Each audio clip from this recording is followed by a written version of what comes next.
Eu escolhi o exercício 4 da lista 1, que fala o seguinte no enunciado dele.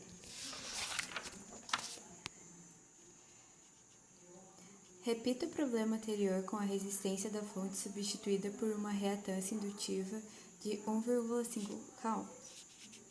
O problema anterior pedia para achar a relação entre as espiras do transformador com uma fonte de 12 volts.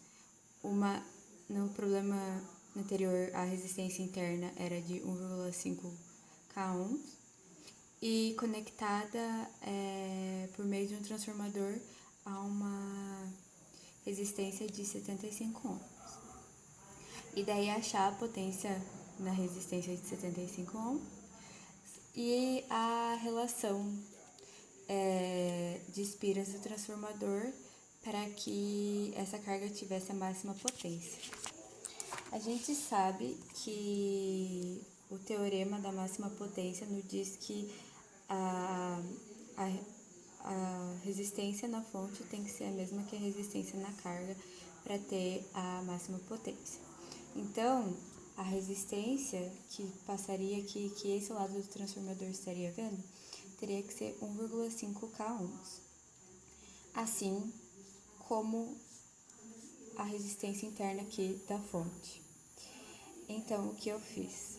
Eu achei a relação das espiras, 1,5 kΩ dividido por 75, que nos deu 4,47.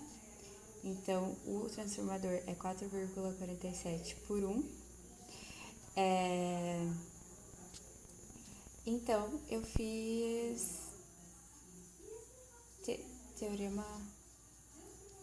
Aqui fiz a malinha aqui, com o teorema das tensões. 12 ohms é igual a soma das tensões das resistências. Essa resistência mais a resistência que teoricamente esse lado tá vendo aqui, do 75, que é 1,5 ohms, aqui no caso, vezes a corrente que tá passando por aqui, que é o que eu quero descobrir, a corrente, né?